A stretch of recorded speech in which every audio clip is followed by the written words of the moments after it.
Trump kembali ke Amerika Syarikat membuat China berang.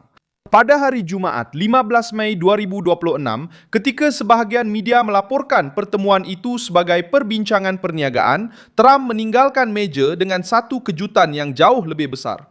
Beijing ditekan untuk menjauhkan diri dari Teheran, menyokong pembukaan semula Selat Hormuz dan berjanji tidak akan menghantar peralatan ketenteraan kepada rejim Iran. Dan juga meningkatkan pembelian minyak Amerika, gas asli cecair, kacang soya, dan 200 pesawat Boeing dari Amerika Syarikat.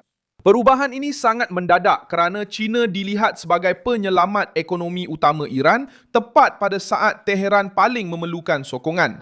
Trump meletakkan kebergantungan China terhadap tenaga, perdagangan dan kestabilan maritim sebagai teras rundingan dan menjadikan Xi seorang pemimpin yang terpaksa memilih antara melindungi Iran atau melindungi ekonomi China sendiri.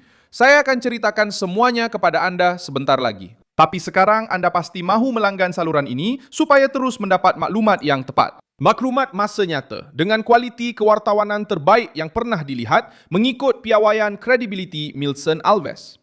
Trump meletakkan di atas meja perkara yang benar-benar penting: Iran, tenaga, Hormuz, sekatan, minyak, dan kuasa industri Amerika.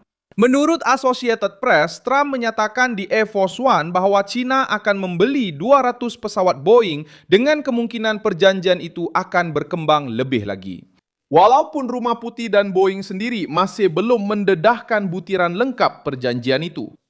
Di depan umum, yang ditunjukkan ialah upacara, berjabat tangan dan ucapan kerjasama. Tetapi, apa yang berlaku selepas itu jauh lebih tegas. Trump juga menyatakan bahawa Xi berjanji tidak akan membekalkan peralatan ketenteraan kepada Iran.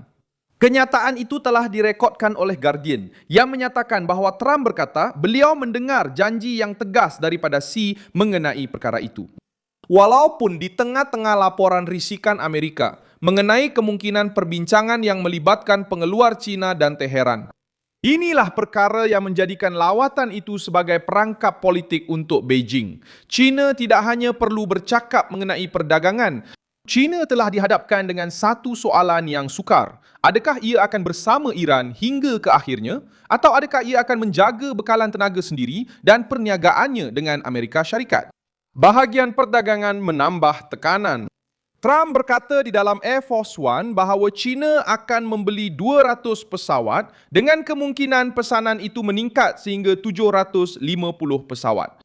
Associated Press melaporkan bahawa Rumah Putih masih belum mendedahkan semua butiran perjanjian itu dan Boeing sendiri belum memberi sebarang komen rasmi. Tetapi mencatat bahawa ini akan menjadi jualan besar pertama syarikat itu kepada China dalam hampir satu dekad. Ini menjadi modal politik serta-merta. Pekerjaan Amerika, industri Amerika dan Beijing terpaksa memberi ruang kepada satu simbol kuat dalam politik. Reuters juga melaporkan bahawa Trump telah berbincang dengan Xi mengenai kemungkinan menggantung sekatan terhadap syarikat-syarikat China yang membeli minyak Iran. Perkara ini menunjukkan bahagian paling dingin dalam rundingan. Washington telah menghukum kilang penapisan China kerana membeli minyak dari Iran, termasuk Hengli Petrochemical, salah satu kilang penapisan swasta terbesar di China. Selepas mesyuarat itu, Trump berkata beliau akan membuat keputusan dalam masa terdekat, iaitu beliau membawa ke Beijing satu gabungan tekanan dan ganjaran. Jika China membantu mengawal Iran, mereka boleh mendapat kelonggaran. Jika mereka berkeras untuk terus menyokong Teheran, mereka mungkin akan terus merasai beban sekatan. Kejutan istimewa Trump ialah menggunakan kebergantungan China sebagai senjata rundingan. Beijing membeli tenaga memerlukan kestabilan di Teluk dan tahu bahawa sebarang krisis berpanjangan di Hormuz akan memberi kesan kepada tambang, insurans maritim, kilang, pengangkutan dan inflasi. China perlu mengira kos sebenar penentangan ini. Trump memang mengambil kesempatan atas kelemahan itu. Dia bukan sekadar meminta Xi membantu. Dia membuat Xi sedar bahawa krisis Iran juga membuat Beijing menanggung kos. Sementara Trump pulang ke Amerika Syarikat, tekanan terhadap Iran semakin meningkat di satu lagi medan. Komando Pusat Amerika menyatakan bahawa Hamas, Hezbollah dan Houthi telah terputus daripada bekalan dan sokongan senjata Iran akibat operasi Epic Fury.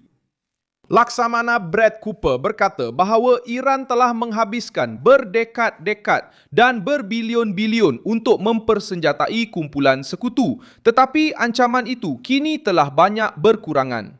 Ini selari dengan manuver diplomatik di Beijing. Sementara China ditekan dari atas, cabang-cabang serantau Teheran kelihatan semakin lemah dari bawah. Kos kemanusiaan akibat krisis ini juga telah menjadi tajuk berita. Maklumat yang tersebar menyebutkan 14 anggota tentera terbunuh semasa operasi Epic Fury, selain 2 askar dan seorang awam terbunuh di Palmyra, Syria.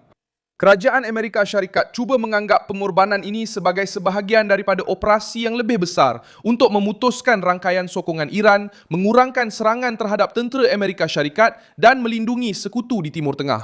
Mesej dari Washington ialah tekanan terhadap Teheran bukan sekadar kata-kata. Tekanan itu kini meliputi operasi ketenteraan, sekatan dan pengasingan diplomatik. Xi Jinping cuba membawa Taiwan ke tengah perbualan seperti yang selalu dilakukannya apabila mahu menahan Washington pada titik paling sensitif untuk Beijing. The Guardian mencatat bahawa Xi memberi amaran kepada Trump tentang risiko pertembungan dan konflik di kawasan itu serta mengklasifikasikan Taiwan sebagai isu paling penting dalam hubungan antara China dan Amerika Syarikat. Namun Trump tidak membiarkan pertemuan itu dikuasai oleh isu tersebut. Dia keluar bercakap tentang Iran, Hormuz, tenaga, senjata dan Boeing. Bagi Beijing, perkara ini menjengkelkan kerana ia mengeluarkan China dari kedudukan selesa untuk menuntut Amerika Syarikat dan meletakkannya dalam kedudukan di mana mereka juga perlu memberikan penjelasan. Langkah ini memberi kesan langsung kepada rejim Iran. Teheran mengharapkan China sebagai pembeli minyak, rakan politik dan kemungkinan penghalang terhadap tekanan Amerika. Tetapi selepas mesyuarat itu, Trump mula mempromosikan idea bahawa bahkan Beijing faham bahawa Iran tidak boleh memiliki senjata nuklear dan Selat Hormuz perlu kekal terbuka. Trump juga menyatakan bahawa beliau akan menerima penggantungan program nuklear Iran selama 20 tahun asalkan komitmen itu benar-benar dilaksanakan. China berada dalam kedudukan yang tidak selesa kerana mereka tidak mahu memutuskan hubungan dengan Iran tetapi pada masa yang sama tidak mahu menanggung sendiri kos krisis tenaga global. Inilah perubahan yang menyebabkan Beijing tidak mempunyai jalan keluar yang mudah. Di Amerika Syarikat, Trump kembali dengan naratif yang kuat untuk penyokongnya. Sekarang, langkah seterusnya perlu melalui 3 aspek. Rumah Putih boleh memutuskan sama ada untuk melonggarkan atau mengekalkan sekatan terhadap syarikat-syarikat China yang berkaitan dengan minyak Iran.